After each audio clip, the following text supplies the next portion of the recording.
Hello दोस्तों, तो आज हमारा क्लास 10 ज्योग्राफी का पार्ट नंबर 9 है, यानी कि 8 क्लास पहले हो चुका है। आज हम लोग देखेंगे कि बुक का जो दीर्घ उत्तरीय प्रश्न है वो आज देखेंगे, और एक कुछ इंपॉर्टेंट क्वेश्चन लघु उत्तरीय लेकर आए हैं वो भी देख लेंगे, ठीक है। और कल हम लोगों ने ऑब्जेक्टिव बुक का और लघु उत्तरीय प्रश्न देखा था, और आज हम लोग बुक का दीर्घ उत्तरीय प्रश्न और लघु उत्तरीय प्रश्न इंपॉर्टेंट देखेंगे, ठीक है। तो चलिए देखते हैं।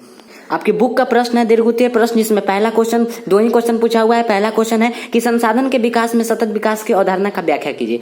तो यानी कि संसाधन के विकास में सतत विकास आखिर क्या उसमें कार्य करता है, वही उसमें व्याख्या करना है। तो चलिए देखते हैं। उत्तर में कह रहा है कि संसाधन मनुष्य की जीविका का आधार है। जीविका यानी कि जीवन का आधार है। हमने उस दिन बताया था कि हम लोग जब जन्म लेते हैं उस समय से लेकर और जब हमारा मृत्यु होता है तब तक हम लोग किसका संसाधन का उपयोग करते हैं। मृत्यु होता है, मृत्यु होने के बाद जब जलाया जाता है उस समय तक संसाधन का ही हम लोग उपयोग करते हैं, ठीक है। तो मनुष्य क्या है, तो नहीं, संसाधन मनुष्य की जीविका का आधार है, हम लोग के जीने का आधार है क्या, तो संसाधन।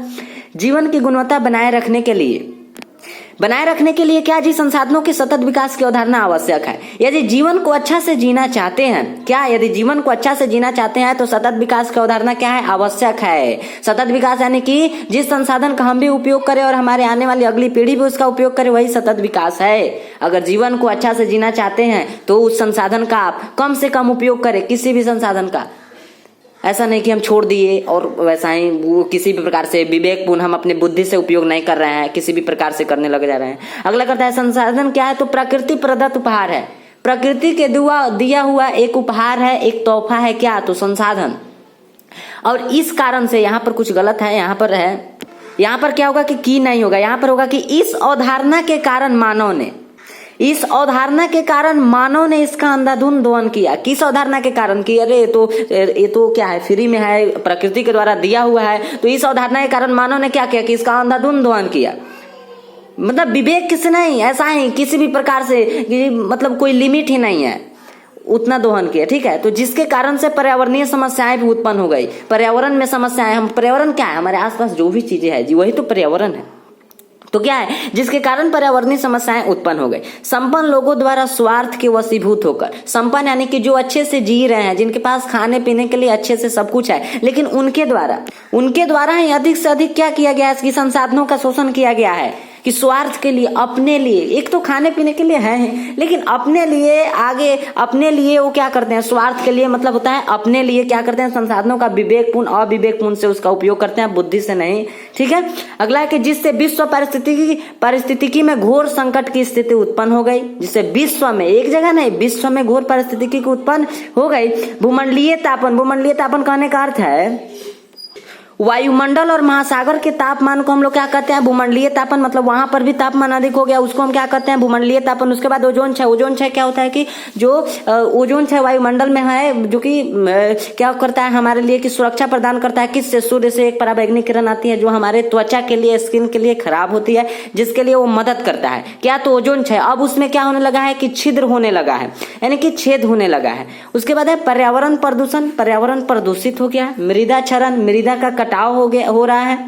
उसके बाद है कि भूमि विस्थापन, भूमि का एक जगह से दूसरे जगह जाना। अम्लीय वर्षा, जिस वर्षा का पीएच मान 5.6 से अधिक होता है उसे ही हम लोग अम्लीय वर्षा कहते हैं। माने बारिश होता है जिसका पीएच मान 5.6 से अधिक होता है उसे हम लोग अम्लीय वर्षा कहते हैं। असम में ऋतु परिवर्तन, किस ऋतु में वर्षा होना चाहिए, किस ऋतु में गर्मी होना चाहिए, किस ऋतु में क्या ठंडी होना चाहिए, मतलब उस समय से नहीं हो रहा है।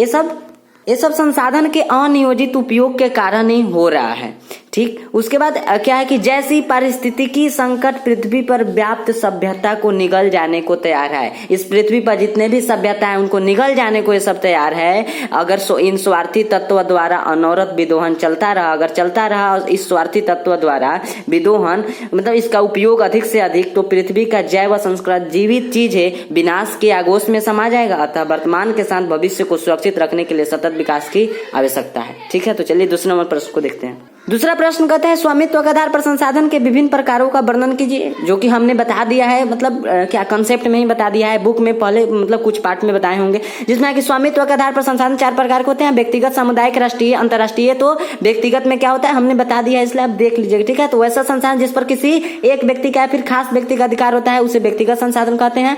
मतलब जैसे में हम बता दे रहे हैं कि जैसे कपड़ा, इस कपड़ा पर किसका अधिकार है, तो मेरा अधिकार है, ठीक है, जिसका जो चीज है, जैसे एक कलम है तो इस कलम पर मेरा अधिकार है, एक व्यक्ति का जिस पर अधिकार हो उसे व्यक्तिगत, जिस पर सभी लोगों का अधिकार हो उसे सामुदायिक, जिस पर किसी राष्ट्र का अधिकार हो यानी कि किसी देश का अधिकार हो उसे राष्ट्रीय संसाधन कहेंगे। और अंतर्राष्ट्रीय संसाधन मतलब सभी देशों का जिस पर अधिकार हो उसे अंतर्राष्ट्रीय संसाधन कहते हैं। ठीक है, वैसा संसाधन जिस पर अंतर्राष्ट्रीय संस्था का नियंत्रण होता है उसे अंतर्राष्ट्रीय संसाधन कहते हैं।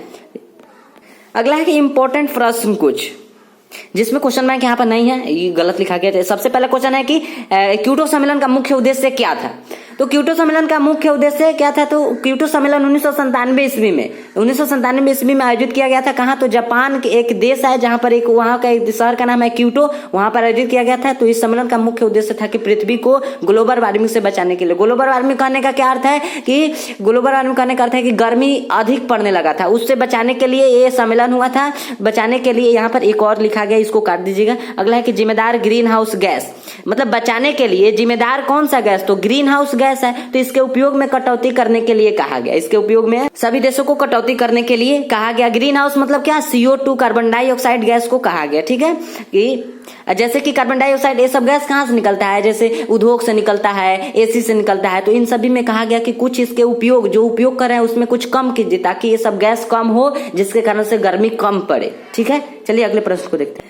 अगला प्रश्न कहता है कि प्राकृतिक संसाधन का संरक्षण क्यों आवश्यक है। तो संसाधन के अत्यधिक प्रयोग से विभिन्न प्रकार की पर्यावरणीय समस्याएं उत्पन्न होती है। संसाधन के अधिक से अधिक उपयोग से विभिन्न प्रकार की क्या होती है, विभिन्न प्रकार की पर्यावरणीय समस्याएं उत्पन्न होती है। संसाधन का नियोजित मतलब क्या होता है, एक प्लान बनाकर विवेकपूर्ण यानी कि बुद्धि से उपयोग संसाधन संरक्षण कहलाता है। यानी कि नियोजित यानी कि एक प्लान करके बुद्धि से उपयोग करना है, क्या कहलाता है कि संसाधन संरक्षण कहलाता है। जो कि सतत विकास को बनाए रखने के लिए प्राकृतिक संसाधनों का संरक्षण आवश्यक है। मतलब आने वाली अगली पीढ़ी के लिए क्या करना है, संसाधन को बचाने के लिए किसकी आवश्यकता है, तो सतत विकास की आवश्यकता है।